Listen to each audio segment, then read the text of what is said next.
अभी फिलहाल तेजस्वी जी का जो है मुश्किल बहुत बढ़ गया है, इस कारण से उनके लिए बहुत बड़ा चैलेंज है। अभी क्या है कि अभी प्राइम टाइम था, इलेक्शन का टाइम है, वो मानसिक रूप से कंसंट्रेट नहीं करे इलेक्शन पर, तो अभी सब लोग पटना में है, उनको पूरे परिवार को दिल्ली भेजा गया, ताकि क्या है कि वो चूंकि जान रहा है कि जनता के सेंटिमेंट या चीज़ों को इलेक्शन के टाइम में डील नहीं कर पाए, मानसिक रूप से उसको डिस्ट्रैक्ट करने के लिए, विचलित करने के लिए, कंसंट्रेट न करे इलेक्शन पर, केस पर कंसंट्रेट हो जाए, इसीलिए बार बार उनको अभी दिल्ली बुलाया जाएगा और ये लगातार सिलसिला चलेगा। डे बाय डे यदि कर देगा तो प्रत्येक दिन उनको जाना पड़ेगा कोर्ट, और कोर्ट अगर नहीं जाएंगे तो इनका जो जमानत जो मिला है उसका एक आवेदन लगा देगा कि साहब इनका जो जमानत है वो खंडित कर दिया जाए, क्योंकि वो time per day by day नहीं आ रहा, इसी शर्त के साथ दिया जाता है। तो ऐसे में फिर वारंट निकल जाएगा, फिर जेल जाने की नौबत हो जाएगी। अभी का जो आज का जो मामला था वो बहुत लोगों को नहीं पता है, दो मामला है।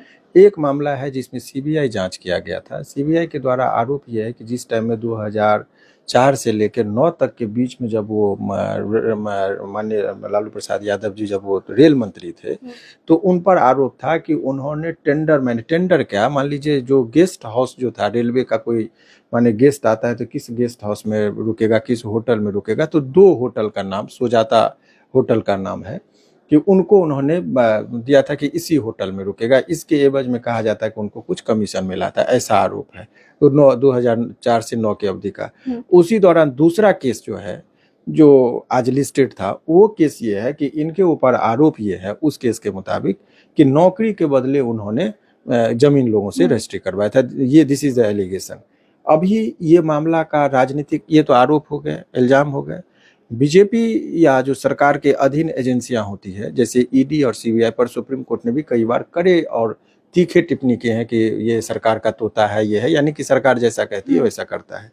इसमें अभी तक क्यों रोका गया था? राजनीतिक कारण समझिए। अभी तक जो पैटर्न रहा है बीजेपी का, वो चुनाव जीतने के लिए हर वो साम दाम दंड भेद, जो एक मैच्योर राजनीति में जो कहेंगे तो साम दाम दंड भेद सारे चीजों का वो करते हैं। अभी इसमें जो देखेंगे कि लालू जी के साथ जो हुआ है, तो उसमें भी अभी देखिए कि अरविंद केजरीवाल जी को दिल्ली चुनाव से पहले सिसोदिया जी को जेल में भेजा गया, अभी झारखंड में सोरेन जी को जेल में भेजा गया। इससे ये लगा कि जब झारखंड में जब वो जीत गए तो ये लगा कि कहीं सेंटिमेंट में भी ये ना हो जाए, तो एक राजनीतिक चाल ये हो सकती है कि अभी इनके पास 2 अलग अलग केस है। दोनों केस में आज का ये रिसेंट है कि इनका जजमेंट वो चार्ज फ्रेम हो गया।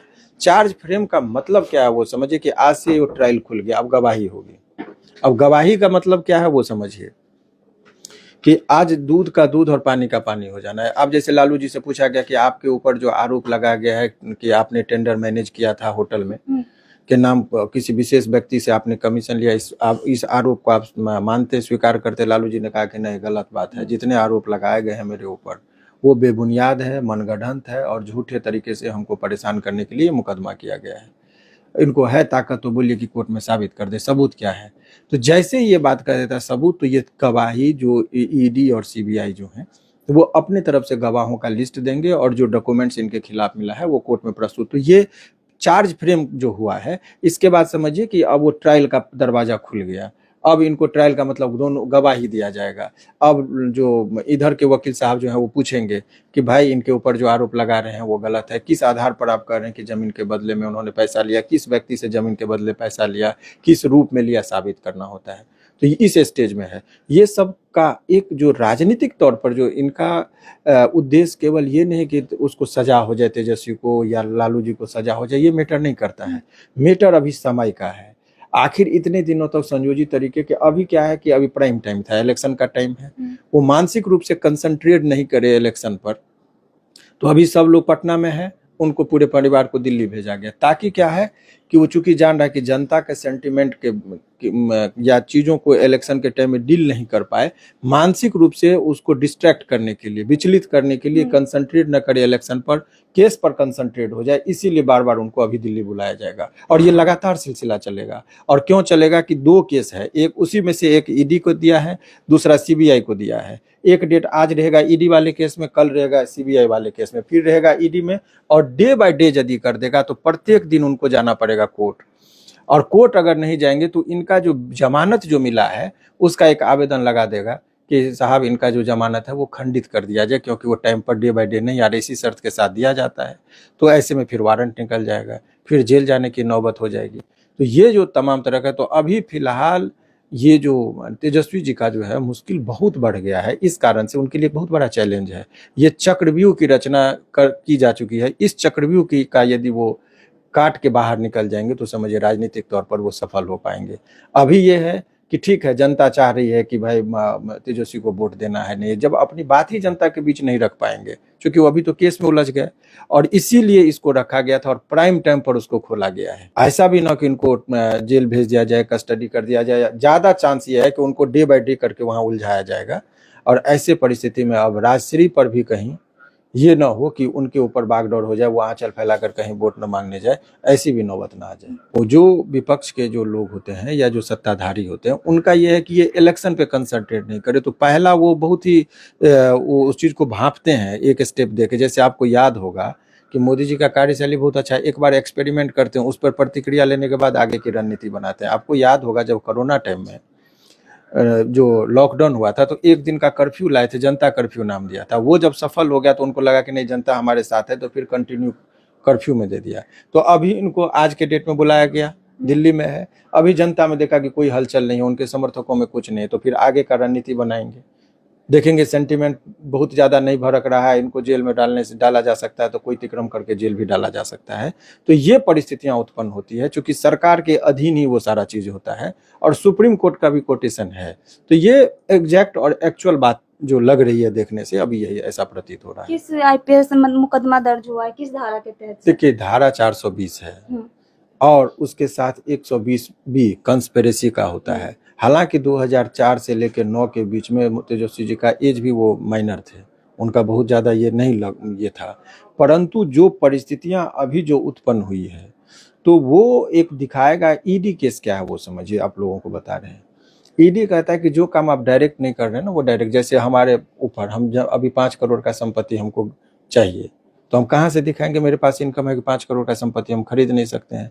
तो हम क्या करेंगे, दिखा देंगे कि एक आदमी जो है सो जमीन जिसको था उसने खरीद लिया, फिर वो हमको दान कर दिया, तो हम तो दिखा देंगे कि हमको डोनेट किया, तो मालिक तो हम हो गए। तो मनी लॉन्ड्रिंग में ये होता है कि जो जैसे कपड़ा दाग होता है और वॉशिंग मशीन में साफ होके आ जाता है पहनने लायक, तो जो डायरेक्ट आता पैसा तो दाग था, लेकिन उसको धुला के साफ सुथरा करके आ जाता है, तो तीसरा आदमी उसको साफ करके दे देता है, तो वही उसी में ईडी का फंक्शन हो जाता है।